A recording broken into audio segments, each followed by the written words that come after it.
Nós vamos avaliar a política econômica do plano de governo do Renan Santos. Boa. Então, pessoal, naquele esquema, Sapucaí Política, a gente vai dar uma notinha de aura, positivo, ok, fraco ou it's over, dessa vez pro plano econômico. Então, gestão a gente já fez, obras a gente ainda vai fazer, mas tem muita coisa de economia aqui no plano, no resumo do livro amarelo, que tange economia diretamente, desde ajuste fiscal até questão de produtividade e vários setores específicos que eles quiseram destacar, desde zona econômica especial, terras raras, indústria, agricultura e tecnologia. Exato, esse é o campo de governo que foi mais extensamente coberto nas propostas do Renan, né? Então, de novo, o Brasil tem vários problemas, mas muitos deles estão amarrados à economia, né?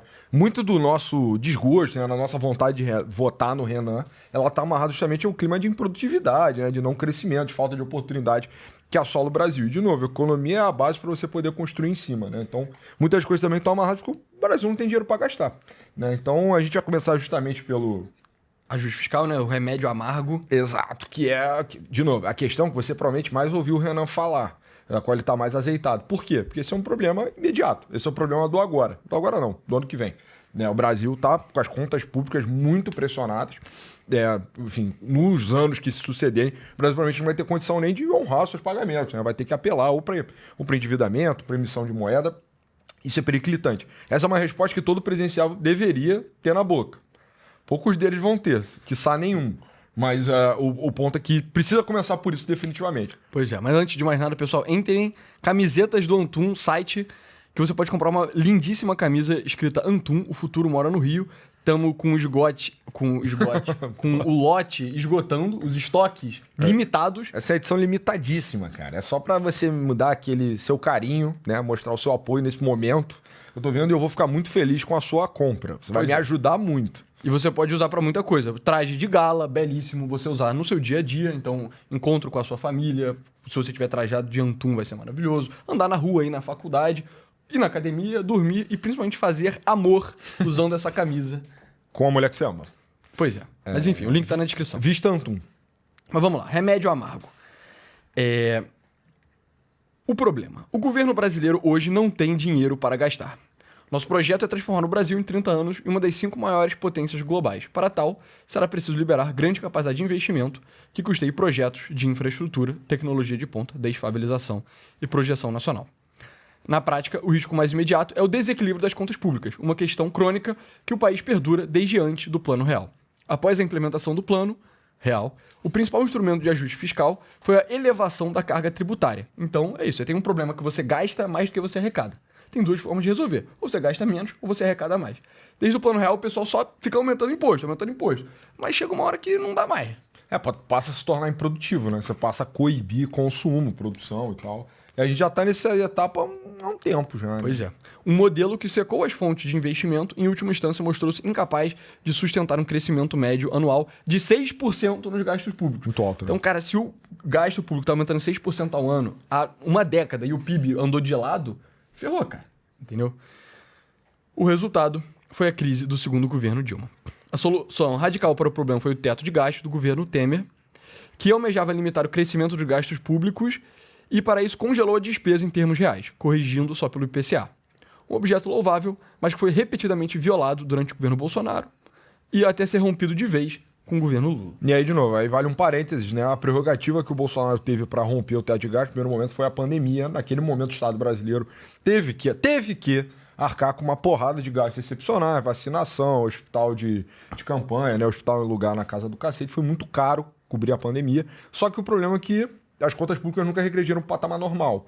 No último ano, o Bolsonaro usou a prerrogativa que ele tinha de gastar mais, né? Ele estava meio com a carta branca. E ele desceu porrada em Bolsa Família, assistencialismo, na tentativa de se reeleger. Não deu certo. E aí, meu irmão, com um precedente dado, né? O Lula já chegou articulando o que seria a nova política fiscal brasileira, o novo arcabouço fiscal. E aí foi, todo o esforço do governo Temer, né? O esforço hercúleo de existir com 4% de popularidade, 3% de popularidade, foi pro saco. E aí, hoje em dia, é só o cheiro, né? Até de gasto é uma frase que ficou no passado, cara. Pois é. Então é isso. Você vê, o novo arcabouço fiscal limita o crescimento total das despesas a 2,5% ao ano, acima da inflação, e os gastos de previdência e assistência social crescem perto de 6% ao ano. A consequência de você ter previdência crescendo muito acima do resto da economia é que, cara, ano após ano, sua economia vai virando só... Mano, o Brasil vira um lugar pra dar dinheiro pra velho. Isso é uma merda... Ponzi Scheme, cara. Vira um grande Ponzi Scheme. E aí, de novo, pô, galera, o beabá de orçamento público, né, no Brasil. Cara, metade do orçamento público brasileiro já tá comprometido em só serviço da dívida e previdência. Então, todo o dinheiro, toda suntuoso montante de impostos que o Estado brasileiro recolhe, metade, se você é de esquerda, você vai ficar batendo em dívida, né? Você vai ficar querendo dar calote.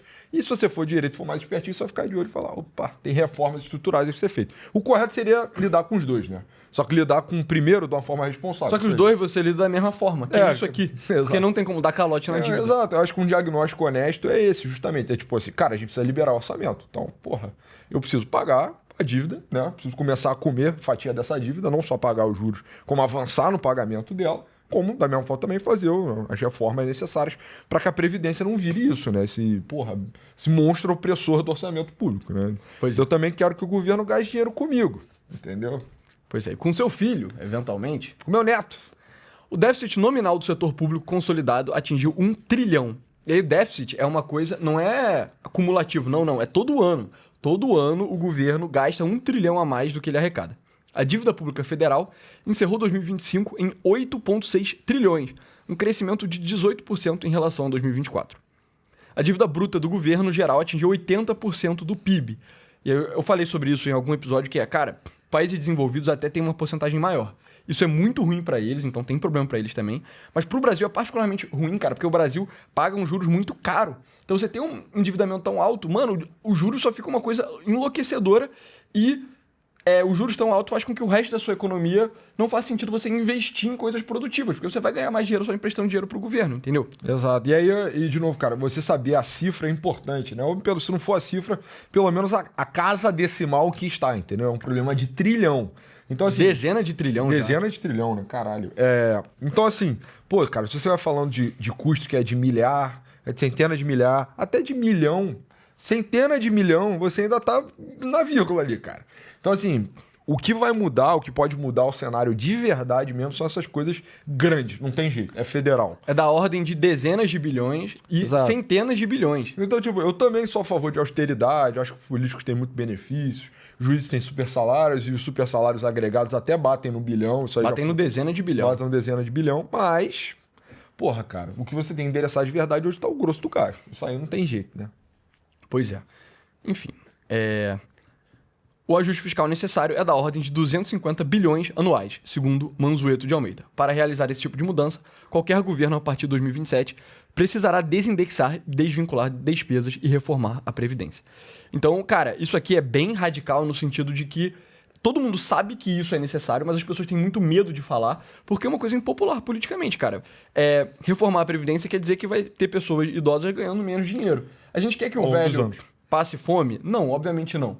Mas, cara, só é insustentável, assim, tipo, tem que fazer. E tem que ser na ordem de centena de bilhão, entendeu? Por isso que ficar falando de reforma pequena não adianta. Por isso, e eu gosto muito dessa proposta por ser radical, mas ser necessária. É um radicalismo sério, entendeu? E aí vai no cerne da questão, vai no ponto mais alto, entendeu? Não tem meandro, não tem, através disso aqui a gente corta, não sei o que, vou privatizar a Petrobras, vou fazer tal coisa. Essas coisas podem gerar, né, caixa pro Estado brasileiro, mas, cara, tem que ter o corte na carne. Infelizmente, tá? Assim, cara, é isso, vai diminuir o orçamento para saúde, para educação. Isso eu acho menos preocupante no sentido de que tem bastante verba destinada que pode ser melhor aplicada, né? Então, tem que aumentar a eficiência da saúde. Exato, dos gastos, né? Tem muita coisa que pode evoluir nesse sentido, então nós estamos periclitantes. Agora, em termos de, cara, benefícios sociais, aí é matemático, né? Você dava pro cara 1.500 e agora, ano que vem, você vai dar 1.500 de novo. E no ano que vem, 1.500 de novo. E a inflação vai aumentando o preço das coisas naturalmente. Mas com o tempo você vai liberando espaço orçamentário. Então, é isso que o Brasil precisa. Então, no primeiro ato de um governo da missão, na verdade, a ser endereçado mesmo antes da posse, será a aprovação de uma PEC da transição, como a promovida por Lula em 2022. No nosso caso, a PEC de transição deverá utilizar como base um projeto já protocolado pelo Kim Kataguiri, chamado PEC do Equilíbrio Fiscal, que promove a desindexação de benefícios previdenciários e assistenciais do salário mínimo. corrigindo-os apenas pela inflação. A desvinculação dos pisos de saúde e educação da receita, a revisão do abono salarial e a redução de renúncias fiscais, gastos tributários, com a economia projetada de 1,1 trilhão até 2031. E é interessante também, em termos de renúncia fiscal, é o que alguns liberais, né, mais libertários, né, diriam que é o bolso empresário. Né? São muitos setores da economia brasileira privada que são subsidiados pelo Estado brasileiro através de isenções.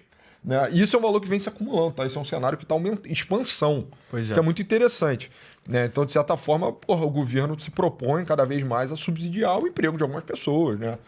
O negócio de algumas pessoas, a renda de algumas famílias, justamente porque no cenário normal, sine qua non, essas empresas já não existiriam mais. Né? Então, você vê que é uma parada de negócio, uma coisa puxa a outra para baixo, né? É um ciclo perverso mesmo. E é isso, não é só o pobre que vai se ferrar, entendeu? O rico também vai se ferrar, o empresário que é de um setor não tão produtivo, que só existe por causa de isenção fiscal. Exato. Vamos lá. O que é desindexação previdenciária e BPC? A ideia é, hoje, esses gastos, eles são reajustados toda vez que você aumenta o salário mínimo. E aí, a consequência é, você fica aumentando o salário mínimo, fica aumentando isso. Toda vez que você tem um aumento do salário mínimo acima da inflação, você explode o gasto do governo brasileiro muito. Então, você desindexar economizaria muito dinheiro. Você vê 90 bilhões por ano. Ele chega a dar um número, eu não lembro se nesse capítulo ou em alguma entrevista do Renan, mas R$1 de aumento no salário mínimo eleva em 2,5 bilhões a despesa do Estado brasileiro. Então, assim, mas é um realzinho na mão do coitado, que vai doer, o salário mínimo tem que ser reajustado, o mínimo... Não... cara, mas olha como isso carrega também tudo, né? O ideal seria apartar, manter o salário mínimo valorizando, mas do compromisso com outros tipos de benefícios sociais, aí ele vai estar sujeito à defasagem. Né? Pois é. Desvinculação da saúde, educação e Fundeb. Então, a saúde e educação, você tem que gastar uma percentual de quanto o governo arrecada em imposto com saúde e educação. Isso é mandado por lei. A ideia é mudar isso. Constitucional. Porque, sei lá, educação. O Brasil está ficando com menos crianças, porque as gerações estão diminuindo. Faz sentido continuar gastando todo esse dinheiro com educação? E saúde é a mesma coisa, cara. Como você faz um ajuste fiscal se o dinheiro que você arrecada mais, você tem que gastar mais? É impossível equilibrar as contas públicas. Exato. Isso às vezes eu acho, cara, que é public policy, é um tipo de populismo, assim, a brasileira, sabe? Então, por exemplo, emendas de deputado, metade delas tem a prerrogativa, delas são formalmente destinadas à saúde, cara. E às vezes eu acho que, isso é muito subótimo também, né? Então, essas vinculações constitucionais, elas também já se provaram improdutivas. No caso da saúde, eu acho que nem tanto. Em termos de cobertura de saúde, acesso à saúde, o Brasil realmente avançou muito. Tem mais o que melhorar, tá? Tem muito mais o que melhorar, mas avançou muito. Agora, a educação, cara. O Brasil passou por um processo de massificação da saúde, da educação. Muitas pessoas passaram a ter acesso a mais anos na escola. E o resultado disso foi pífio, né? Eu acho que assim, a questão educacional no Brasil é coisa de se reimaginar de cabo a rabo. Mas, de novo, eu não acho que menos receita necessariamente impede esse tipo de reformulação. Pois é. Revisão do abono salarial. E aí, para quem não sabe, o abono salarial é um salário que pessoas muito pobres ganham do governo uma vez por ano. E redução de isenções fiscais a gente já falou. Beleza. Essa PEC pretendemos também adicionar uma série de medidas propostas pelo Caderno Caminhos do Desenvolvimento, criado pelo CDPP. Aí eu entrei aqui no site do CDPP, se alguém, economista aí tiver interesse, pode entrar, o site tem essa cara, e aqui embaixo tem os diferentes volumes, tem de reforma fiscal, tem de produtividade e de políticas sociais, a gente não vai cobrir porque é muito grande. Eu até cheguei a abrir os documentos aqui, são documentos de centenas de páginas, assim, cada um, né? Mas enfim, é interessante ver que, nossa, a missão só bolou isso do nada. Não, mano, tem estudo, tem muitos estudos de muita gente séria que trabalhou anos nisso para embasar essas propostas. Então, enfim, vamos lá. Selecionamos as propostas mais interessantes e as traduzimos para a realidade política de hoje e nosso entendimento do Brasil. A racionalização do superávit financeiro, a reforma do funcionalismo público com o fim dos supersalários, que também é golaço. Hoje saiu a estatística que a média do salário do juiz é R$100 mil. 80 mil, sei lá. Estão querendo passar os donos de cartório, hein? Porra, cara. Tá pau a pau. Sabe? Dá pra cortar de 80 para 30, vai? E que o juiz vai continuar muito bem remunerado e vai economizar dezenas de bilhões de reais. Mudanças nas emendas parlamentares, que também é na ordem de dezenas, talvez beirolando centenas de bilhão por ano. Esse outro gasto que saiu completamente da caixinha, assim, né? A gente cobriu o texto do Renan lá pra Faria Lima. Aí, por exemplo, Tem a questão das emendas, né, o descontrole, cada vez mais os deputados e senadores conseguem trazer para si responsabilidade sobre o orçamento público, mas também acaba entrando um tipo de prerrogativa sobre o orçamento que eles têm. Então, porra, o Senado editou lei para criar um tipo de aposentadoria especial para profissionais da área da saúde. Caralho, impacto de dezenas de bilhão. Porra, assim não dá, entendeu? Se o presidente assume, né, no fim das contas, a responsabilidade política pelo orçamento, porra, cara, tem que ter alguma forma também de vincular, de comprometer o parlamento a ter esse tipo de responsabilidade também. Se não é isso, porra, tu tá tentando arrumar a casa, tu tem 513 mais 81 filhos fazendo merda por todo lado, né? Pintando a parede, botando fogo no gato, sei lá, fazendo merda. Eu, não, pelo amor de Deus e tal. Então é muito importante trazer o legislativo a reboque, né? Pois é. Redução das isenções fiscais e uma nova lei complementar das finanças públicas. Essas propostas já deverão estar presentes no nosso projeto de PEC de transição, que terá por objetivo substituir o arcabouço fiscal por um novo modelo mais inteligente. É fato que essa PEC será um remédio amargo, daí o título desse capítulo. Nossos vizinhos da Argentina, quando elegeram Javier Milei, também tiveram que optar por um remédio amargo para a crise que há décadas assolava o país. No nosso caso, também será preciso um remédio amargo para resolver a década perdida que começou em 2014, resultado da inconsequente política fiscal do governo Dilma. É apenas com equilíbrio fiscal que será possível realizar as demais bandeiras da nossa plataforma para o país. Destruição do crime organizado, investimento massivo em infraestrutura e tecnologia, desfavelização do território e da cultura e a elevação do Brasil para a posição de uma das 5 nações mais importantes do mundo nas próximas décadas. Então, porra, esse capítulo pra mim é muito golaço. Cara, tem que cortar gasto pra caralho, brother. Tem que cortar muito gasto. Não tem jeito. Vai ter que cortar pra todo mundo. Vai ter que cortar pros ricos, sejam eles empresários de setores não produtivos, sejam eles funcionários públicos ou então políticos corruptos que roubam dinheiro de emenda. Vai cortar dezenas de bilhões de cada um desses grupos. Infelizmente, vai ter cortado os pobres também. Principalmente os mais velhos, que são uma parcela cada vez maior da população brasileira. É tipo assim, não tem outro jeito, cara. Se você não fizer isso, o Brasil não vai ter crescimento econômico e a gente vai cada vez mais ficar um país mais pobre. E aí, cara, se você não tem investimento, não tem como crescer a economia. Recentemente, economistas já até falaram pra gente, cara, o Brasil tá ameaçando não conseguir repor o estoque de capital físico investido que ele tem de tão merda que é o investimento na economia brasileira, entendeu? Então, isso tem que ser feito não só para o Estado investir, mas para baixar a taxa de juros para os empresários investirem também. E eu acho que o caminho político, eu acho que ser muito do trabalho de militância, cara, seria de popularizar o diagnóstico de década perdida. Já não é nem mais uma década, tá?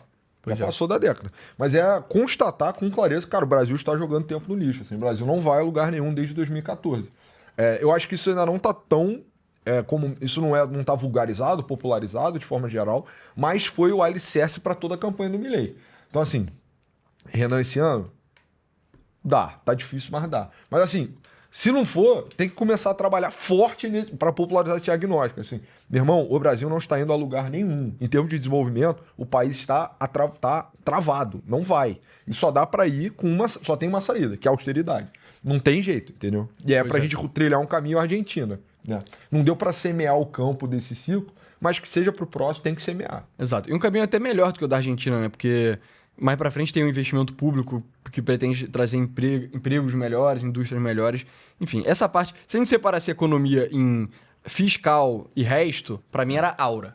Porque é isso, cara. É radicalismo necessário e que todo mundo reconhece, mas precisa de alguém com coragem pra falar e realmente propor a fazer isso e tomar porrada. Agora vamos pro resto. Esse era de segurança, esse era gestão também. Agora, produtividade. Então... Produtividade pela cidadania. Nova agenda de produtividade e reforma do assistencialismo. Então, problema em números. 4 trilhões em subsídios a grupos privilegiados nos últimos 15 anos. 20 vezes foi o crescimento do gasto do Bolsa Família.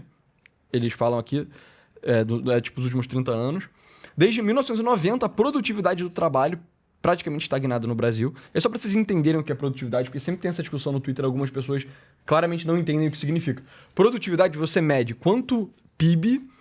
um país, ou uma região, ou um setor, enfim, quanto PIB um grupo de pessoas gera por hora trabalhada. Isso é produtividade. Não é que, não, fulano só trabalha 1 hora.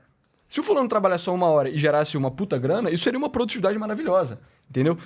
Isso não mede se o brasileiro é vagabundo ou não. Isso mede as condições na qual a economia brasileira opera, em termos de capital físico, em termos de tecnologia. Esses são os dois principais, tá? Capital físico e tecnologia. E aí o fato que a produtividade do Brasil não tá avançando desde os anos 90 é, meu irmão, catastrófico, assim, sabe? É vergonhoso. 36 anos de produtividade estagnada é para você viver a mesma vida que o teu pai, mano, vivia nos anos 90, tá ligado? Então, enfim, falaram disso aqui, a gente já leu esse começo. Nesse modelo, ainda que a carga horária dos brasileiros em emprego formal seja ligeiramente maior que a de países já desenvolvidos, o esforço não se converte em riqueza proporcional ao potencial da nossa população e território. E foi o que eu falei, né?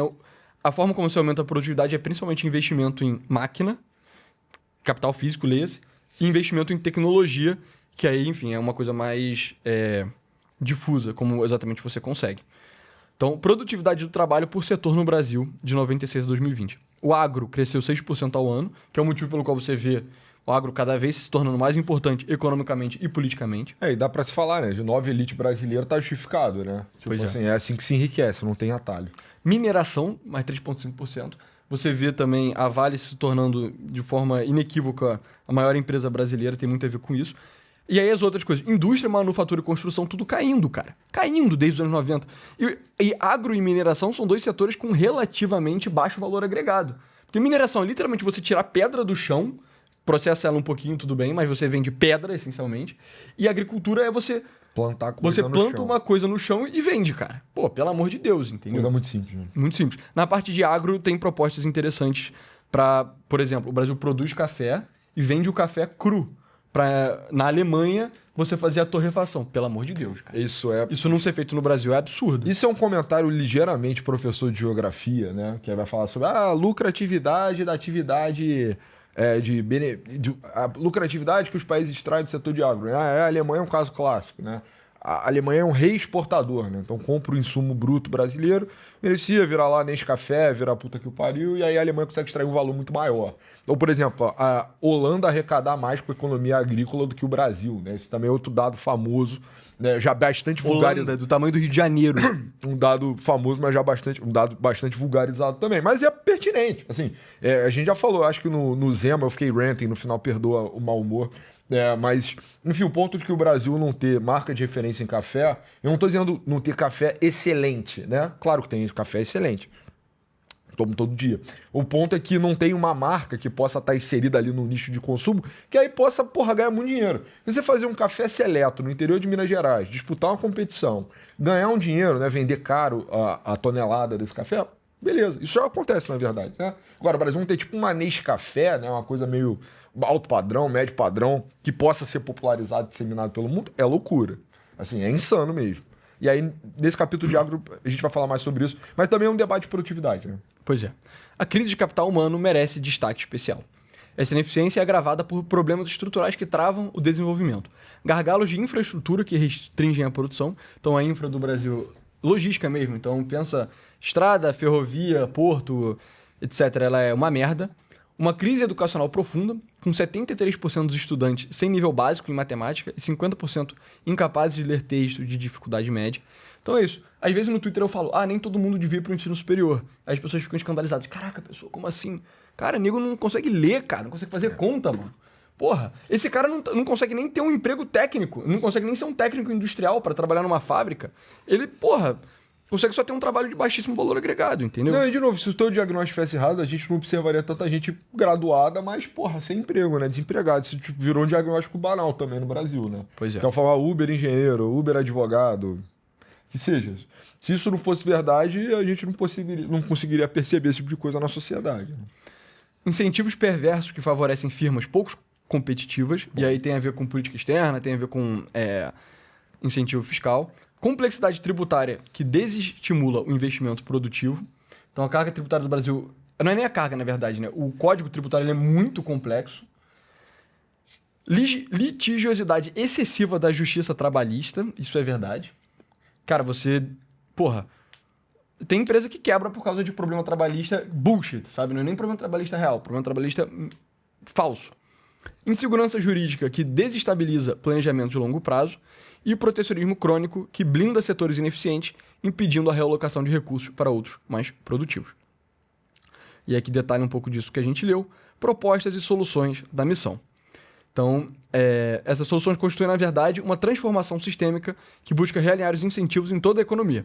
abandonando o modelo de captura estatal, redistribuição de favores e assistencialismo como compra de votos, que vigorou nos últimos 25 anos.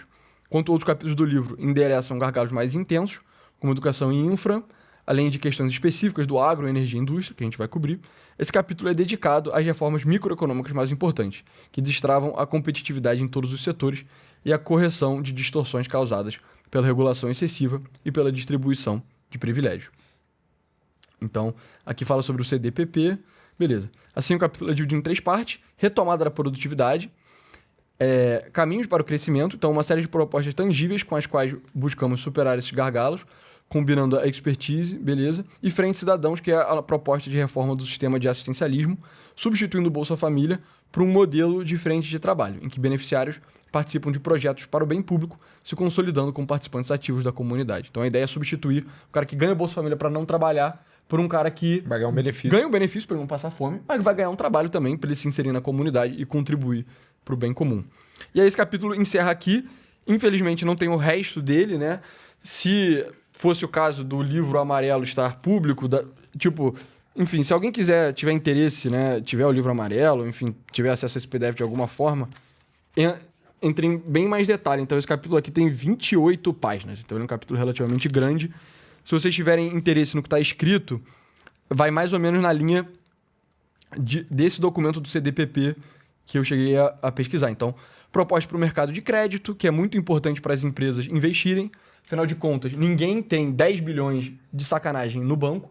Se você for fazer um investimento de 10 bilhões, você precisa pegar emprestado ou investimento de equity. Exato, com várias pessoas. Eficiência no sistema financeiro nacional, que é bem eficiente até, né? Uma das indústrias que se destaca no Brasil é a financeira. Proposta de melhorias dos reguladores do mercado financeiro de capitais, beleza. Efeitos econômicos de regimes simplificados de trabalho. Política comercial brasileira, então comércio exterior. Concorrência e regulação para uma agenda pró-competição e não pró-business. O desafio da modernização da infraestrutura no Brasil. Distorções no setor elétrico. Você vê, tem bastante coisa aqui, bem completo, né? O relatório do CDPP. Mas acho que muitas coisas, cara... Mas é porque muita coisa pequenininha, sabe? Mas muitas coisas... Mas assim, eu acho que o fio condutor disso, cara, é o processo de formação do setor industrial no Brasil, né? Tipo, como foi construída a nossa industrialização, e graças a Deus ela foi construída, o Getúlio Vargas é gênio, mas assim, vem de uma cultura muito ruim de que a alocação de capital ela só pode ser feita pelo Estado. E aí, tipo, é isso. O governo brasileiro, né, o sistema econômico brasileiro, ele nunca teve a capacidade de infraestrutura legal mesmo, ou infraestrutura de negócio, para poder reunir investidores mesmo para tocar para frente projetos de infraestrutura, projetos mais complexos, né? Grandes plantas industriais, etc. Então, a gente nunca teve isso. Nunca teve. Na época do Império, você tem alguns surtos, né? Você tem, um cara excêntrico, né, com tesão em ferrovia, eu vou fazer a ferrovia até Nova Friburgo. Fez, né? Esse tipo de coisa acontecia, mas nunca foi feito em grande escala. E aí já nos anos 30, e aí isso é um problema que nunca foi solucionado, já nos anos 30 a gente já... Vargas vai, eu vou dirigir, economia dirigida. E aí passa, né, cria o BNDES, enfim, cria várias formas do Estado brasileiro poder alocar esse tipo de recurso no capital produtivo. E aí depois, num segundo momento, dentro ainda da era Vargas, começa um projeto de parceria setor privado e Estado brasileiro. Então, a alocação de capital ela não era descentralizada, ela não era de mercado de verdade. Então eu tive uma ideia, eu vou colocar agora aqui um debenture. E aí quem quiser comprar minha ideia vai comprar um debenture. Nos Estados Unidos é assim, né? Até hoje sempre foi. Era assim, eu sou um cara com muito dinheiro, eu sou, sei lá, a família Guine, eu vou fazer amizade aqui com o governo do Brasil e aí eu vou ser favorecido, por exemplo, numa concessão. Então o governo brasileiro vai exigir de mim que eu crie uma planta de indústria específica que ele acha estratégico. Então esse modelo casado é o pai da Fiesp, é o pai de várias associações de industriários no Brasil. E, inclusive, isso é uma puta briga, foi se tornando com o tempo uma puta briga política, né? Entre empresariado amigo do rei e empresariado inimigo do rei. Muitas das tensões do final da Era Vargas podem ser explicadas por isso. Fato é, a gente entra na ditadura militar, quem não era amigo do rei se fode mais uma vez, né? Você continua esse modelo dirigista de amizade, e aí depois a gente passa pela redemocratização, uma porrada de gente quebra no governo do Collor, mas a gente nunca solucionou o problema lá da época do Império. Tanto que a JBS é um exemplo clássico de empresário amigo do rei. Justamente, a esquerda brasileira é muito apegada a esse modelo, né, de industrialização meio que por amizade, parceria, né? Isso tem vários nomes, né? O último nome foi campeão nacional. E a gente nunca solucionou a pica do tempo do Império, cara. Os problemas que acometiam lá, o Barão de Mauá, eles nunca foram solucionados em termos de infrajurídico. Então, esse capítulo deveria ser sobre isso. Sim. Infelizmente não entrou no plano de governo, eles não entraram em detalhes. Esse é o capítulo mais magrinho. Esse é o mais magro, pois é. Aqui fala sobre os quatro eixos da reforma: justiça tributária, legislação trabalhista, regulação financeira e governança. Eu gosto disso, eu queria que tivesse coisas específicas. É o quê? Vamos lá, você vai fazer um empreendimento industrial, né? Que é o que realmente gera valor agregado e emprego de qualidade para as pessoas. Elas precisam pegar dinheiro emprestado, então você conseguir... não é nem desregular, né? Regular melhor para que isso funcione bem. Isso tem aqui, tem no CDPP e tem no Livro Amarelo. Você precisa... tem a construção da sua obra, isso precisa ser feito... regular para tornar mais fácil. Então, principalmente licenciamento ambiental e vários outros tipos de licenciamento torna mais fácil. Você precisa da tecnologia que você vai usar. Então, o Brasil não é um país com tecnologia de ponta em muitas áreas. Então, o que você vai fazer? Você vai desenvolver nacionalmente? Provavelmente não. Você vai pegar de fora. Como você vai fazer isso? Isso precisa ser regulado, então, meio que a transferência tecnológica. Eles até abordam um pouco isso em capítulos posteriores, mas para setor específico, o ideal seria que tivesse um pensamento generalizado. E aí, beleza. Aí você construiu a tua fábrica, você levantou o dinheiro e construiu a tua fábrica. Agora você precisa propriamente operar a sua fábrica. E aí tem a legislação trabalhista, que eu acho um problemaço. Talvez seja o maior problema microeconômico no Brasil. Economistas podem me corrigir, mas se eu tivesse que falar porque gera custo para todo mundo, né? Mesmo quando dá certo, dá errado, né? Pois é. E aí você tem problemas de infraestrutura, que só encarecem tudo, desde energia. O Brasil tem pouca energia cara por causa disso. E o Brasil tem de escoamento dos seus produtos, ou então para você receber a sua matéria-prima, que aí tem a parte de obras, a gente vai abordar, mas seria interessante que tivesse propostas microeconômicas para isso. O que mais? Questão tributária também, simplificar. Eles chegam a abordar, mas não tem nada específico. Se esse capítulo tivesse no padrão ouro que os outros estão, super específico, eu acho que ele falaria de cada uma dessas coisas e teria uma propostazinha aqui, uma propostazinha ali, que é o que o de segurança tem isso, o de educação tem isso, fiscal tem isso. Esse faltou, enfim, é aquilo, né? Eu acho que só não teve trabalho de readequar, meio que qual é a dinâmica entre plano de governo do Renan e o Livro Amarelo? O plano de governo do Renan é a primeira parte, meio que introdução e resumo do capítulo completo. Sim. Esse daí foi um resumo um pouco breve demais, então ficou magro de proposta nesse. E é um tema importante, então note-se, né? Enfim. Pois é, vamos pro próximo então. Esse é infra, saúde, cultura, educação. Agora, zonas econômicas especiais. E aí a ideia é, o Nordeste é a solução, então a proposta é basicamente criar zonas econômicas especiais no Nordeste. Então, vamos lá. Por que o Nordeste, né? Aqui tem alguns números interessantes, né? Então, por exemplo, o Brasil tem 70 bi por ano em importações estratégicas de duplo uso, né? O uso civil-militar. Resposta na missão. Você cria uma zona econômica especial que a regulação é mais fácil, então você tem vários benefícios, né? Então, por exemplo, em 15 dias é o prazo máximo de licença na zona econômica especial, via uma agência regulatória específica de one-stop shop, né? Então a ideia é ter um órgão que você vai lá para resolver todas as suas licenças. Ao invés de você pegar uma ambiental com IBAMA, aí uma por causa do uso de água, porque a tua fábrica precisa de um rio. Aí outra por causa de, meu irmão, índio, aí você fala com o órgão dos índios. Sei lá, se for o caso, alguma coisa que seja cultural, antropológica, né? Tem um sambaqui da porra da ZE, aí você tem que consultar, sei lá... O órgão nacional do tambaqui. Sambaqui, cara. Aí tem a perereca. Você tem que consultar o órgão nacional da perereca. Aí vai lá, pessoa, isso é anedótico. Vou dar um exemplo do Rio. Na construção do Arco Metropolitano, que foi uma obra de infraestrutura muito importante, cara, para desafogar as principais vias de transporte aqui no Rio de Janeiro, essa porra foi embargada por um tempo e depois desviada de rota por causa de uma perereca, cara. Uma perereca que estava numa pequena lagoa na Baixada Fluminense. Era uma microespécie, sei lá. Pois é. Não sou biólogo. Mas assim, isso acontece, tá? No Brasil. Isso é real pra caralho, tá? Exemplo. Pois é, mano.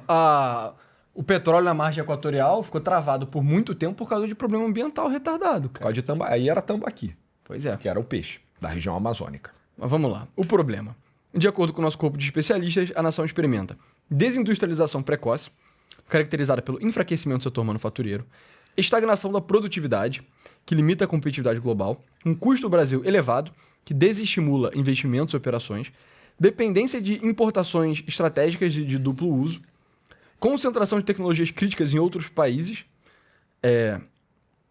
ausência de autonomia fiscal nos marcos das EPEs, né, que é a Zona de Processamento de Exportação, que é quase uma ZE que já existe, mas não funciona bem. Tentaram fazer, aí tudo ficou pendente de regulamentação de atratividade do negócio. Os caras fizeram todos os perímetros e aí... A gente até tem aqui o mapa das EPE, entendeu? Eu trabalhei numa dessas. E aí o ponto é que aí você oferecia pro cara e aí ele ficava meio, porra, mas qual é a diferença, entendeu? Porque não tinha muito incentivo pra ele ocupar. Enfim. Inflexibilidade do marco legal trabalhista, que restringe adaptações necessárias para a atração de investimentos. Complexidade administrativa excessiva, com processo de licenciamento lento e burocrático. Limitações legais quanto à propriedade estrangeira de terras, que pode ser importante para uma fábrica chinesa, sei lá, investir no Brasil. Falta de agências administrativas ágeis para simplificação de procedimentos. Isso é bem chinês, né? Pois é. Déficit crítico de infraestrutura dedicada, energia, conectividade 5G Advanced, com 6G no Horizon, no longo prazo.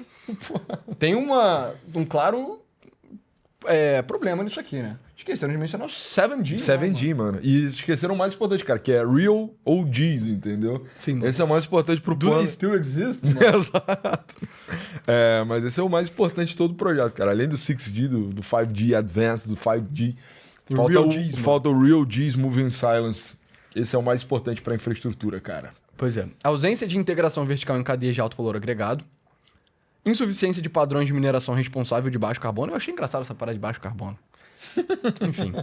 Porque é aquilo, cara, sinceramente. Cara, mano, foda-se, né? Porque pro Brasil. Deixa abaixo. O Brasil podia cortar 100% do gás carbônico e não ia fazer diferença nenhuma pra ninguém. Então, eu acho que ser baixo carbono ou não deveria ser irrelevante. Vou fazer um argumento esquerdista. Sabia, cara, que a Virgínia, ontem, ela tava em São Paulo, ela pegou o jatinho dela, foi até Goiânia, onde ela reside, isso me chocou um pouco, pra malhar. E ela terminou o treino, pegou o jatinho e voltou pra São Paulo. Caralho, não tem uma academia boa em São Paulo, mano? Não, pensa na responsabilidade ecológica, a pegada ecológica da Virgínia. Quantas siderúrgicas dá? Nenhuma, né? Não chega nem perto, mas enfim, eu só queria falar isso. Então, vamos lá, o diagnóstico está muito bom, a gente já falou dele no capítulo anterior também. Propostas e soluções da missão. O objetivo do capítulo é propor a criação de zonas econômicas especiais, como um instrumento estratégico de transformação industrial e desenvolvimento econômico brasileiro. E, cara, zona econômica especial é uma parada da China, que a China aplicou de uma forma maravilhosa. Então... a China é a mãe, né? Mas acho que tem essas porra, Vietnã, Bangladesh, tem tudo isso. Pois é. Que você faz uma regiãozinha que fala, no caso da China, o nosso país é comunista. Mas em Xangai, meu irmão, tá liberado o capitalismo voraz, sacou? E aí gerou investimento, infraestrutura. Hoje Xangai é o maior porto do mundo hoje em dia. Então... Sabia que tem uma ponte de 30 quilômetros que liga o continente ao porto de Xangai, cara? Obra foda. É quase 3 pontes de Niterói pra tu chegar num porto, cara. Pois é. É um porto foda, é uma obra foda. Os chineses são fodas nesse sentido. Esse é um dos projetos que deixa mais excitado, cara, porque eu acho que tem uma lacuna de vocação pro litoral brasileiro. Tipo, tem todo um cenário de mais da metade da população tá aqui, numa faixa de 200 quilômetros do oceano, né? A maior parte, quando eu digo a maior parte, eu digo a maioria esmagadora dos brasileiros estão nessa faixa. E meio que, o que a gente vai fazer com o nosso litoral? Cara, litoral, eu acho que o século asiático que se anuncia, tá mais do que provado que ele combina pra caralho com a indústria, cara. Esse é o ponto. Você tem muita vantagem ali de escoar também, de chegar, entendeu? Então, enfim, países que têm litorais populosos naturalmente deveriam se dedicar a isto. Né? Isso é uma forma da gente romper um pouco desse ciclo de decadência que as cidades do litoral estão passando. Não tô nem falando só do Rio. Podia falar do Rio. Inclusive valia uma ZE no Rio. Com certeza. Não tá no plano, mas valia. Mas assim, cara, cidades que são litorâneas ou muito próximas do litoral, que hoje em dia são uma merda. Recife, uma porra. Uma cidade maneira, mas tá largada, entendeu? Sei lá, Fortaleza, uma cidade que ainda... Essa cresceu bem, mas tem problemas crônicos ainda, entendeu? Não consegue absorver tanta gente. E eu diria até Porto Alegre, cara. Tá pensando no Rio Grande do Sul também. Entendeu? Porto Alegre hoje em dia é uma cidadezinha meio bunda. Eu gosto de Porto Alegre, já fui, mas é uma cidade que tá meio solta. Aí tem exceções no litoral brasileiro que funcionam bem. Espírito Santo, porque é o litoral do ferro e do sal, e de uma porrada de coisa, e é polo de siderurgia e tal, então funciona bem lá. Cresce. Santos, que é o maior porto brasileiro, e é assim por questões determinísticas, né? É o litoral de São Paulo e Santa Catarina, né? Cresce bem também. Mas aí Santa Catarina cresce bem por uma infinidade peculiaridade do destino. Mas enfim, vamos lá. A proposta é o seguinte: estímulos fiscais nessas EEs por meio de suspensão de direitos aduaneiros e regime específico de IBS e CBS para a zona. Então você facilitar a importação e exportação. Redução radical da burocracia mediante agências administrativas ágeis, one-stop shops, com aprovação de licenças em até 15 dias. Puta, isso seria, cara, Seria tão muito foda. foda. Tão foda. Que eu não consigo nem botar em palavras, mano. Porque foda. eu já vi muito coisa de projeto industrial, cara, só não vai pra frente por causa Regulação, né? Cara, você conseguiu tua aprovação, mano. Infra de classe mundial dedicada, incluindo energia, conectividade e logística portuária otimizada. Isso também é maravilhoso. Você omitiu aí o Real G's, cara. E o Real G's também, mano. O modelo baseia-se em exemplos internacionais bem-sucedidos, como Shannon, na Irlanda, não conheço, e Shenzhen, na China, que aí, porra, nem se fala, né? Adaptados à realidade institucional brasileira. Cara, como eu tava falando, cara, se você tem que ler isso, tá com tesão, cara. Se você tá lendo isso, você tá com tesão, aí você pertence realmente ao partido Missão, cara. Pois é, Porque mano. isso é muito importante, Tem cara. que falar do Porto do Maranhão. Eu vou ficar até sem palavras. Grande André Luiz, muito foda. Ele é nós, cara. Ele é Pois é. nós. Para o desenvolvimento do Nordeste, o documento especifica 3 polos industriais iniciais com vocações complementares. Um em Suape, Pernambuco, focado em hidrogênio verde e petroquímica, com suprimento de gás natural pela Copergás. Eu sou meio cético com hidrogênio verde, tá? Pra ser bem sincero. É só porque você tem já verde, chegou a né? trabalhar... Eu cheguei a trabalhar um pouco com isso. Meio cheirinho de bullshit, né? Eu nunca vi parar de pé, né? Mas o pessoal comenta muito. É porque tem vários hidrogênios. Tem o verde, tem o azul, tem o cinza também. E acho que tem mais, mas eu só... Tem rosa para meninas. Tem, sim. P100, Hidrogênio pra menina. Fazer bomba, porra. vamos lá. P100 no Ceará e Araripe, Pernambuco, polo interestadual especializado em aço de baixo carbono, de novo. Precisa ser baixo carbono? Não pode só ser aço normal? Alto carbono. Na cadeia A gente não pode fazer um de alto carbono, não, cara? Pois é, mano. High carbon steel, mano. Na cadeia do gesso do Araripe em fertilizante. E Aratu, Camaçari, direcionado à mobilidade elétrica, carros elétricos, leia-se, né? Baterias e semicondutores. Aí a vocação tá dada, né, pela BYD, né? Eu acho Pois que é. o ponto é sobre roubar a tecnologia do chinês. E aí fala sobre... Bom, só, cara, um que é muito importante, cara. Porra, pessoal, um breve parênteses, cara. Eu desenvolvi uma teoria esquizo, cara, pra explicar um pouco do norte fluminense como é. Tu sabia que é uma região de microclima árido? Não.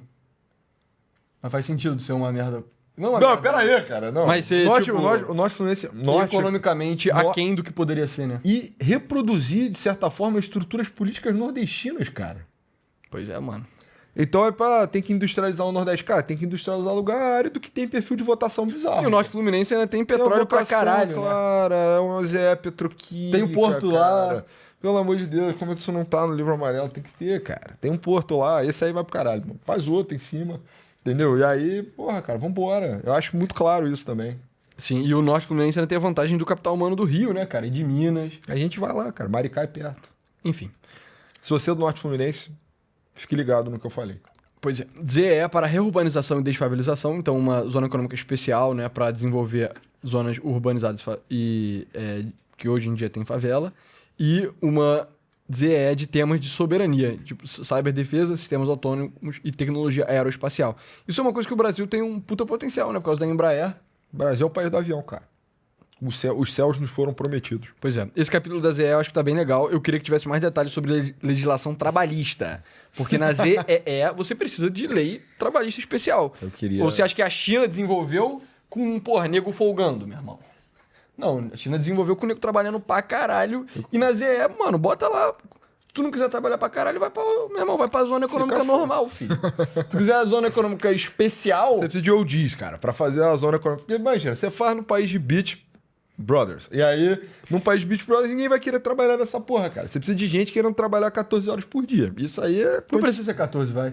13 horas por... 13 é um número Não horrível. precisa também. 12 horas por dia. Também 12. não precisa. Porra, aí virou... Aí, Não, o problema aí não é é- estágio, porra. Mas aí o problema- 11 horas na fábrica em pé é estágio, porra. É porque o problema não é exatamente as horas trabalhadas, né? São Cara, várias mas- outras questões, assim. Não sei, cara. É facilitar contratar, demitir, esse Tudo tipo bem, de coisa. tudo bem, pode ser. Mas, cara, toda essa... Eu queria ficar geeking mais em Porto de Itaqui, X, cara. Eu queria ter mais momentos... sabe? Essa, pra mim, é a parte mais interessante, cara. Mega projeto de infraestrutura. O próximo é o Cum Mente et Maleo, com a mente e o martelo, que é sobre terras raras e indústria.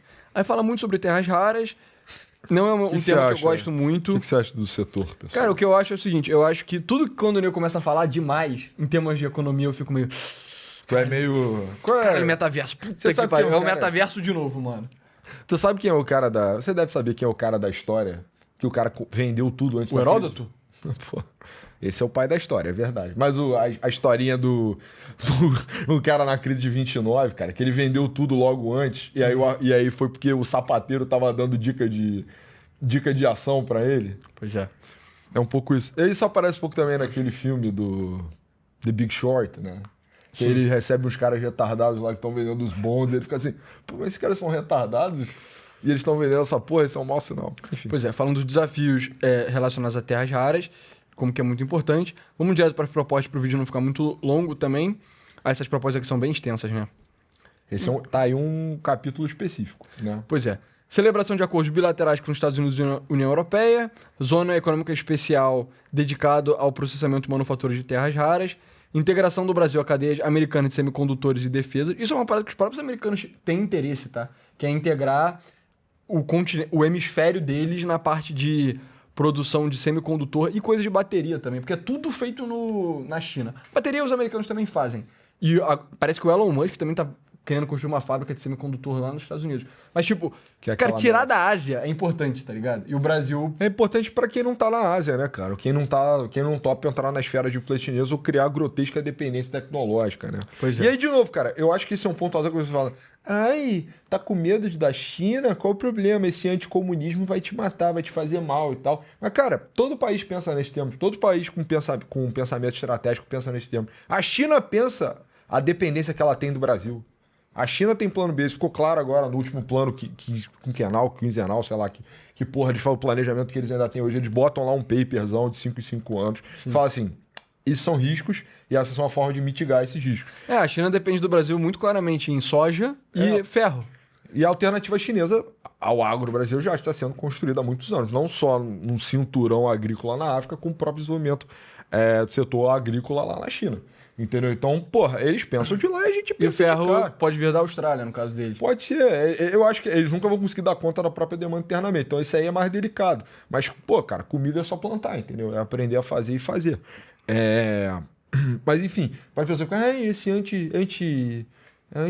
Pô, cara, eu gosto da China. Não é anticomunismo, pô. Nós somos grandes entusiastas da China. Eu adoro a China, adoro comida chinesa, cara. Adoro A piada interna chineses, antiga cara. era que o nosso escritório era na embaixada chinesa, porra. Exato, mas assim, isso é parte de uma visão estratégica. Aí, de novo, diagnóstico que terras raras vão ser recurso estratégico para o futuro, para a próxima leva da economia, isso não está dado. Mas beleza, pode ser uma premissa plausível. E aí, a partir daí, você vai construindo a tua independência nesse setor, porra. Ninguém quer viver acorrentado. Criação de uma planta piloto de separação e refino de terras raras. Em 2029 e 30 com prova de conceito antes da operação em larga escala. Interessante, né? Criar uma estatal de... Meio que criar uma... Sabe? Porque é isso que tá escrito, né? Enfim. Eu não sou contra a ideia, não. Eu acho que uma estatal bem feita pode funcionar muito bem. Como algumas funcionam. Pois é. A Embrapa, estatal. A Embraer é parte estatal. A Petrobras também, enfim. Estabelecimento de consórcio de financiamento liderado pelo BNDES. Racionalização e simplificação dos processos de licenciamento ambiental para exploração de minérios. Tem que ser todos os minérios, não só terras raras, mano. Vamos ser sinceros. Meu irmão, se tem uma pedra no chão que tem valor, só, porra, explora, mano. Utilização do retorno financeiro da exploração de terras raras para ajudar a financiar o conjunto de projetos descritos nesse livro. Beleza, isso é específico até demais, talvez. E também propostas de acordo com Japão, Índia, Canadá, Vietnã e Taiwan. Acordo de cooperação técnica com o Japão para o desenvolvimento de manufatura de ímãs permanente de alta performance. Isso é muito bom, cara. Cooperação técnica. Foi assim que a China aprendeu a fazer indústria. Eles não desenvolveram tudo do nada. Eles seduziam as empresas americanas com mão de obra barata e a infra deles ser foda e tudo mais. E aí a Apple chegava lá e ensinava, assim que você faz um computador, bababá, bibibi, pros engenheiros chineses. Aí um engenheiro chinês aprendia a fazer um computador e falava, caralho, a Apple é muito pica em manufatura. E se eu criar minha própria empresa de computador? Aí eles criam as porra dele. O caso de carro elétrico, dizem que a Apple ter a produção deles inteira na China foi muito importante pra BYD, cara. Interessante, cara. Porque o padrão de manufatura tem suas semelhanças, assim.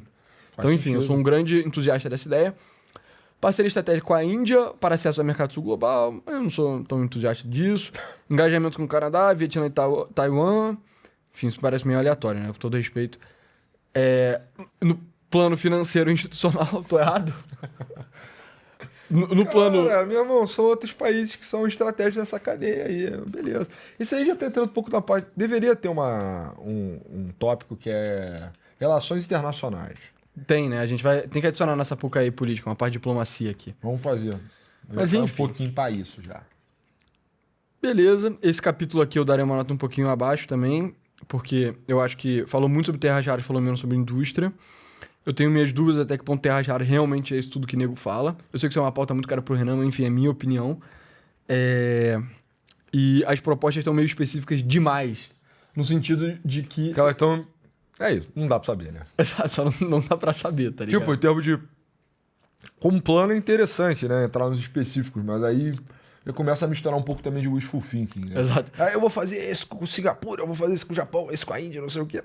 Beleza. Pode ser. Vamos pode ver ser né, que se sim. eles vão topar. Pode ser que sim. Se o Japão falar não, aí não dá, entendeu? Aí eu acho que tem que ter a mente aberta. Essas coisas não podem ser muito rígidas. Coisas que são relacionais, circunstanciais, elas precisam de uma certa... Sim. Você precisa de um pouco de carioquice, entendeu? Agora, agricultura e tecnologia, se eu não me engano, é o último, né? O próximo é diplomacia e, por último, desfavelização, que vai entrar em obras na nossa Sapucaí. Então, vamos lá. Esse capítulo é sobre agro e inteligência artificial, tá? Que é bem provocative. Gets the people going. Gets people going. Mas as propostas deles estão muito boas. Eu vou pular a parte do diagnóstico, ela tá um pouco extensa, o vídeo tá ficando bem longo. Passou de uma hora? Tá em 50 minutos. Propostas e soluções da missão. O plano da missão, para fazer do Brasil o celeiro do mundo, se organiza em duas grandes frentes, articuladas por uma mesma lógica. Combinar reformas regulatórias amplas com investimento estratégico do Estado, atraindo capital privado nacional e internacional para verticalizar as cadeias produtivas nas quais temos vantagem comparativa natural. A primeira frente, batizada de Agro Brasil, que o Brasil é pica em agro, isso é óbvio. Agora, que o Brasil tem uma vantagem comparativa para IA, já é um pouco mais ousado, mas no texto ele faz esse argumento, se você tiver interesse, procura e leia. Então vamos lá. Primeiro, né, a parte do agro. Fim das invasões de propriedade rural e restauração da segurança jurídica. Mano, muito a favor. A ideia, cara, só é uma coisa anárquica, mano. A ideia de que, nossa, você pode a qualquer momento invadir uma terra e se você fica tempo suficiente ela vira sua. Não. Ela tem questões retroativas, cara. Você chegar ela fala, porra, a minha tribo viveu aqui 10 mil anos atrás, agora essa terra é minha. Isso é tão ruim quanto, né? No Oriente Médio funciona muito bem. Mas 10 mil prescreve, né? 3 mil até vai. Enfim, mas é isso. Fim de invasões de propriedade rural, porra, golaço. Sabe? Se você quiser fazer uma reforma agrária, faz. E aqui até tem até previsão sobre tipo, melhorar a reforma agrária que o Brasil já fez, né? Mas, porra, cara, fazer dessa forma anárquica só é uma merda inacreditável, assim. Pedir pra dar errado. Segundo pilar, auditoria e produtivização dos 140 milhões de hectares já destinados à reforma agrária. Então, o governo da missão não criará um único novo assentamento enquanto os já existentes não atingirem níveis de produtividade compatíveis com os exigidos dos demais imóveis rurais brasileiros. Em paralelo, reformularemos o decreto para que os critérios de seleção priorizem o tempo de exercício de atividades agrárias e não o tempo de acampamento próximos a invasões, para você ver como a reforma agrária no Brasil é zoada. A reforma agrária deve ser um instrumento de transformação econômica, não um departamento de filiação a movimentos sociais. Se você dá a terra pro cara que... Meu irmão, tu sabe plantar? Não. Então vai tomar no cu, porra. Se você sabe, toma aqui um pedaço, uma gleba pra você. Caralho, ok. Terceiro pilar é a soberania em fertilizante. Isso é muito interessante. O Brasil consome cerca de 45 milhões de toneladas de fertilizantes por ano e importa 85% desse volume. Por quê? A terra do Brasil, ela não é tão... A maior parte da nossa produção é um solo árido, né? Pois é, não é tão Semiárido. fértil de forma natural, igual a terra na Rússia, na Ucrânia, nos Estados Unidos, na França. Ela é. A terra do Cerrado ela é meio merda. Apesar do Brasil ter boas terras também. Mas não é onde o grosso da produção é feita, né? Pois é. E aí você precisa de muito fertilizante para você ter a produção do agro. Só que fertilizantes são principalmente 3 fatores, né? Que é nitrogênio, potássio e fósforo. E aí o Brasil, nitrogênio você produz com base no ar, coisa do Haber-Bosch, processo químico. E aí... É um subproduto do hidrogênio verde também, sabia, pessoal? Pois é. E aí o fósforo e o potássio não. Se eu não me engano, o Brasil não tem potássio. O Brasil até tem reserva de fósforo, mineral, que você tem que minerar literalmente, mas potássio não. E aí você tem que importar dos mercados exteriores. E você importa da onde? Os 2 maiores produtores disparados é a Rússia e a Ucrânia, mano. São 2 países que não só estão em guerra nesse exato momento, como porra, cara, depender tanto assim da Rússia é meio foda. Vai saber o que acontece, né? É assim, o Brasil, via de regra, mantém boas relações com a Rússia. Teve uma viagem infame do Bolsonaro, cara. Lembra disso? No estourar da guerra da Ucrânia, o Brasil passou a ficar com medo de ser desabastecido, porra. Caralho, os dois maiores produtores dessa merda que sustentam o agro brasileiro vão entrar em guerra. Eu não sei se vai colapsar a cadeia de produção. Então o Bolsonaro foi lá, cara, fez uma reunião com o Putin para garantir que a gente ia ter os nossos suprimentos atendidos. Então, assim, nos riscos, né? Riscos do Brasil como ente geopolítico, esse é um... Cara, um bright red light, assim, é muito importante. Mas, de novo, eu sou cético sobre a capacidade do Brasil de suprir sua própria demanda, assim. Eu acho que é uma situação porque chine o ferro, cara. Potássio é um recurso mineral. Se não tem na sua terra, não tem o que fazer. Sim, eu já ouvi... Mas o Brasil é grande pra caralho. Eu já ouvi papo. E, tipo, é uma coisa... A conversa que eu já ouvi uma vez, né? Isso também passava um pouco ali pelo que eu trabalhei na época. É de que tem uma reserva foda... no meio da Amazônia. É tipo, um lugar menos explorável no Brasil possível. A gente tem uma... E aí começa a virar lenda, óbvio, né? E aí vira tipo um Eldorado do potássio, né? Os caras já... Cara... Ratanabá. Exato, se a gente pudesse explorar isso aqui, cara, resolveu tudo. Mas eu sou bem sério sobre independência de potássio, cara. O volume é muito grande e eu posso falar, não vai diminuir a demanda, cara, tão cedo. A gente ainda tem que levar soja pra muito lugar, cara. Tem que atravessar o Maranhão inteiro, cara. Piauí inteiro. Pois é, enfim. Se a gente estiver trocando potássio com fósforo, nos corrijam, mas eu tenho quase certeza que é potássio. Isso. Potássio é K na tabela periódica? Potássio é K, É potássio. Vamos executar e ampliar o Plano Nacional de Fertilizantes, sancionar e regulamentar o projeto de lei tal, que cria a Política Nacional de Minérios Críticos e Estratégicos e o licenciamento acelerado para a exploração de fosfato, potássio e nitrogênio em território nacional e construir no Congresso o marco da exploração mineral controlada em terras indígenas. Puta, isso é maravilhoso. A ideia de... Você chega num lugar, fala pro índio, índio, ó, a gente vai explorar potássio na tua terra. Tu vai receber royalties. Tu vai ganhar dinheiro. Mano, que o índio não ia gostar disso, não tá escrito, cara. Tenho quase certeza disso, cara. Se fosse no meio da Amazônia, você ainda teria o prazer de cortar um bando de árvore. Olha que coisa maravilhosa.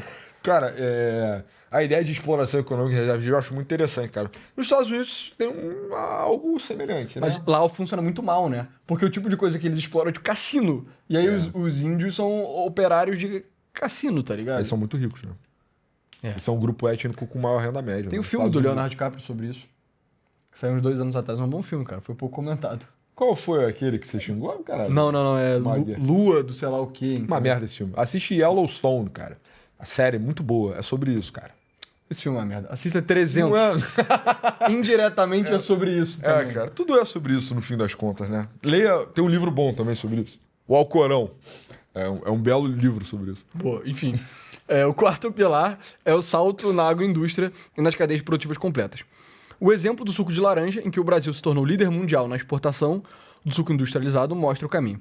Replicaremos esse modelo no café, na soja, no cacau, na carne e em outros produtos dos quais hoje exportamos a matéria-prima e importamos de volta o valor agregado. Alguém pode me confirmar a informação que existe um gigantesco sucoduto em São Paulo? Cara, boa pergunta. Tem tipo uma estrutura de tubo, né? Gigante, que transporta suco de laranja direto para um navio cargueiro. Se isso for verdade mesmo, é muito impressionante. O quinto pilar é a correção da narrativa educacional e cultural sobre o agro. Enquanto hoje a educação brasileira está tomada por uma narrativa que retrata o agro como antagonista da sustentabilidade, vamos submeter livros didáticos e materiais do MEC à auditoria técnica permanente com participação da Empresa Brasileira de Pesquisa Agropecuária de Universidades Agrárias para garantir que o aluno brasileiro receba uma representação factual do setor que sustenta 1/4 do PIB nacional. Cara, essa proposta... That's based, cara. Exato. Isso é maneiro, cara. Isso é bem maneiro. O agro é pop, cara. Pois é. E aí tem o marco brasileiro do IA, que é o seguinte. 14 medidas distribuídas em 5 eixos. O primeiro eixo é a combinação da escassez de capital paciente com tributação punitiva a reinvestimento. Suas medidas visam reduzir impostos sobre empresas de tecnologia, facilitar a distribuição de stock options, né? Então, o que é um stock option? Se você trabalha em uma empresa de tech, ela não tem lucro para te dar se você é sócio. O que ela te dá? Ela te dá uma opção de compra da ação no preço atual, no momento futuro. Então, vamos supor que você trabalhava no Facebook em, sei lá, 2005. A Mark Zuckerberg falou, tu tem o direito de comprar 1 milhão de ações por $1, que era o que estava valendo na época, hipoteticamente falando. E aí, você continua trabalhando no Facebook, você trabalhou. Mas esse seu stock option, você só pode comprar a partir de daqui a 5 anos. Aí, Vender. Exato, é vender, executar ele na prática, né? E aí você deixa passar 2005, 2006, 2007, 2008, 2009. Chega 2010, tá lá o seu stock option, você tem direito de comprar 1 milhão de ações no Facebook por $1, só que, quanto vale a ação do Facebook agora? Vale, meu irmão, muita grana. Então é assim que funciona a remuneração no Vale do Silício nos Estados Unidos. E no Brasil isso deve ser difícil pra caralho, eu não sei, mas coisa societária no Brasil costuma ser meio merda. E maximizar o investimento de venture capital por fundos brasileiros. Boa.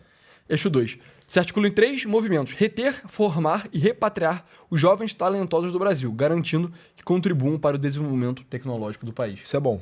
Você vê, aquela Luana Lopes Lara foi lá nos Estados Unidos fazer startup dela. Por que não fez no Brasil? O Eduardo Saverin foi o cara que ganhou dinheiro com o Facebook brasileiro. Por quê? Quantos outros brasileiros não estão... Quantos outros gênios não estão dispersos? Pois é, em situações talvez menos famosas, mas, porra, que poderiam estar aqui contribuindo pra gerar essas empresas pro Brasil, sabe? Eu acho que é até uma questão estratégica, cara. Essa é uma coisa que é muito boa, mas eu acho muito desafiador, né? Que é rivalizar com as oportunidades americanas de forma geral. Eu acho que não dá pra tirar da equação um pouco de patriotismo, cara. Cara, mas é aquilo, né? Os libs em São Francisco estão se esforçando o máximo pra destruir o Vale do Silício. Se destruírem lá, por que não? Vai todo mundo pro aqui? Ceará. O Peter Thiel foi pra Argentina. Ele podia ter vindo pra cá. Por que ele não veio? Foi pra Argentina. Por outros Deixa abaixo. Ele foi tomar a Patagônia pros aliados dele. Não, mas, enfim, eu acho que isso é sexy, eu gosto disso, entendeu? Só que é isso, cara. Rivalizar com as oportunidades que tem no mercado americano são fuderosas. Isso não é um problema brasileiro, isso é um problema global, né? Pois é. Eixo 3. Ataca o problema da dependência computacional no exterior. Então, favorece política de incentivo para a instalação de data centers e arcabouço regulatório que permita o Brasil tornar-se o maior exportador de inferência computacional do hemisfério ocidental, transformando o Nordeste, em especial, na Arábia Saudita do Brasil. Fazer um ponto. Talvez o Rio de Janeiro seja mais vocacionado para isso que o Nordeste, uma das nossas correntes de água gelada. E por conta do laboratório, né? Centro Nacional de Computação Científica do Brasil ficar em Petrópolis, né? Então, pô, vai botar no Nordeste pra quê, cara? Pois é. Pra encher de placa eólica, porra, sei lá, placa solar, foda-se isso. Eixo 4 é unificação técnica do maior acervo de dados agropecuários do planeta, viabilizando também a criação de drones agrícolas e robóticas movidos por IA, proprietária brasileira. Eu já ouvi falar que a previsão de tempo no Brasil, ela é boa, mas ela não chega nem aos pés nos Estados Unidos, em grande parte porque o uso de tecnologia pro agro lá só é, cara, um negócio enlouquecedor. Aqui no Brasil é muito bom, mas ainda tem muito o que melhorar. Então isso é interessante. O Brasil já avançou, cara, muito também nesse eixo de aviação pro agro, cara. O melhor avião de dispersor de... Como é? Protetivo? Né? Não, de protetivo agrícola mesmo. Agrotóxico, né? Eu queria botar um nome legal. Pô, já tô tentando fazer amizade com os caras, tu vê com essas palavras de esquerdista. Protetivo agrícola. O melhor avião pra dispersar, ele é da Embraer, cara. É um micro aviãozinho lá. Ele...